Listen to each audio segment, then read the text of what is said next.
So, ito naman mga kamarites, about daw sa pagbabago ng DepEd. Okay. Awarding versus character or what? Okay. Ito mga kamarites, no? Point of view tayo mga kamarites, no? Depende po kasi sa nag-handle sa teacher yan, di ba? So, kaming mga magulang, kami ha, lalo na ako ha, wala naman po akong pakialam sa award na yan eh, no? As long na hindi mo pag-iinitan ng anak ko at kung ano-anong masasabi tungkol sa akin, okay? Eto, magkaliwanagan tayo mga kamarites. So, sa experience ko kasi, totoo rin naman na about sa award kung bakit nagiging competition yan sa magulang. So, yung ibang magulang na walang pakialam sa award na dadamay. Eh, syempre nga naman, kapag nakikitaan na mas okay yung isang bata, eh di, makikitaan nga ng isang magulang na, ay okay to, sisiraan niya nga rude ang bata sa teacher. Ang tendency yan, yung magulang yung mas ipo-point of view ng paninira.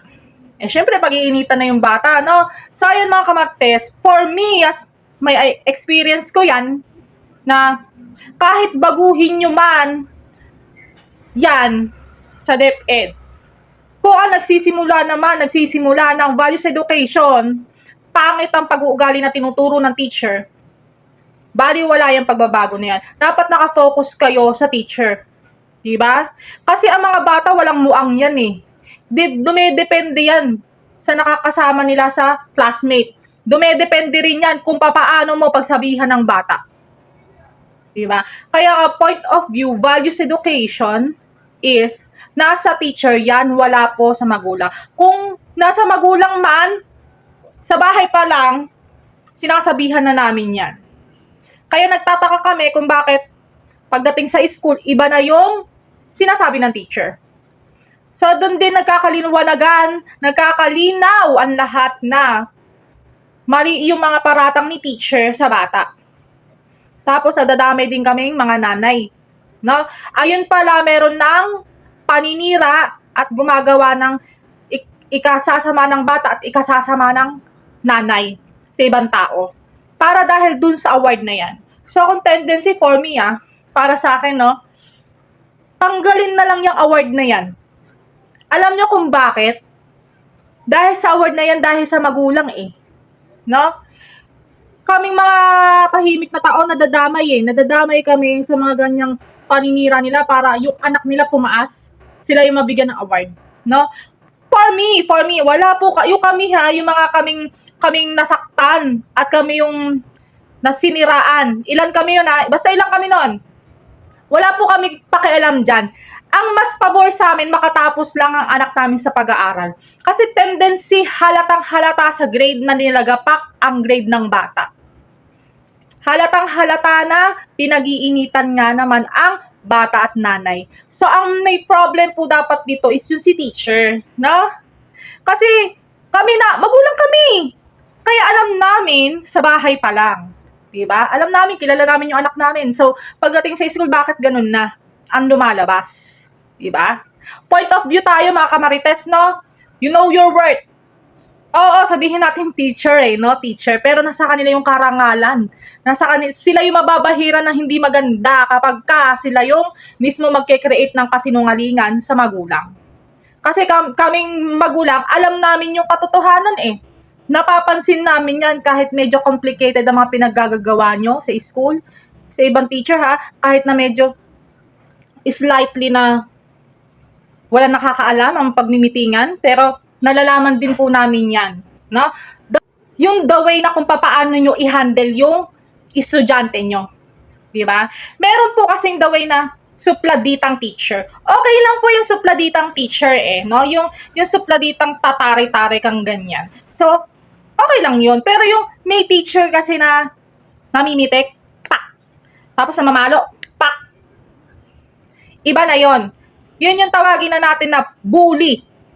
Kasi kung araw-arawin o kaya kahit minsan pa yan, pambubuli na yung ginagawa ng teacher na ganyan. Diba? So, tingnan nyo, talamak na yung diba? Pambubuli ng estudyante, tapos parang walang pakialam yung teacher, hinahayaan lang. Kaya, tendency yan, nasa sa teacher ang may problema. Wala sa magulang kasi labas kami. Kami mga magulang, nasa labas lang kami. Wala kaming alam kung anong ginagawa dun sa room, no? Tapos mababalitaan na lang namin na totoo na pala yung sinasabi ng mga anak namin. Diba? So, tendency yan, kahit mabago man yung curriculum na yan about grade or what, wala po kaming pake, no? Ang sa amin lang, makatapos at makagraduate lang yung anak namin. Pero yung pag-iinitan nyo ang anak namin, ibang usapan na yan, mga kamarites, no? Kasi nakikitaan din namin yung proseso nyo eh. Diba? Lalo na kung isa sa mga nanay ay merong mag-anak na principal. Alam na alam namin po yan na mga pinaggagawa nyo, no? Kahit pa sikreto o patago pa yan, no? Kaya ang ano nyo lang is, ipokusan nyo yung teacher na pinababayaan ang bata.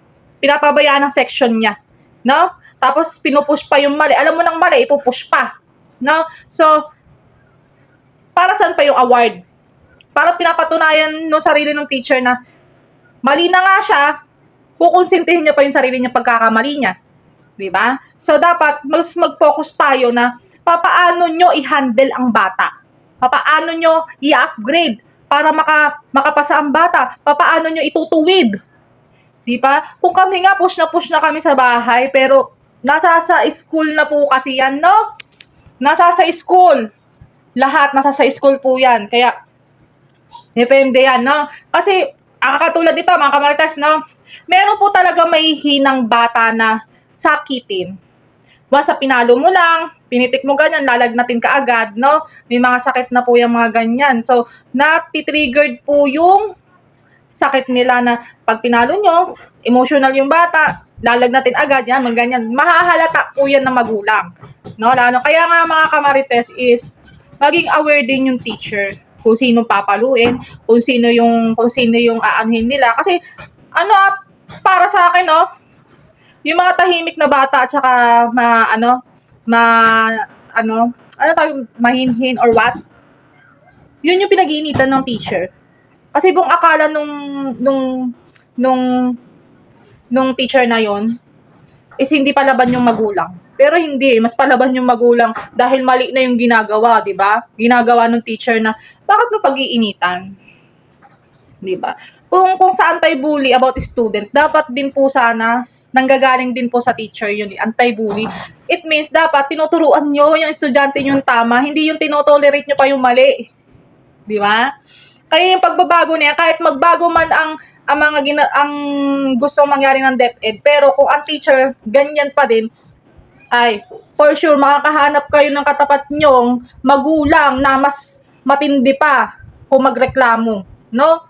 Kasi kahit mapasekreto pa kayong meeting or what, paano gagawin nyo, resolbahan, pero nasa sa inyo yan, no? Wala sa aming magulang kung paano nyo i-handle ang bata.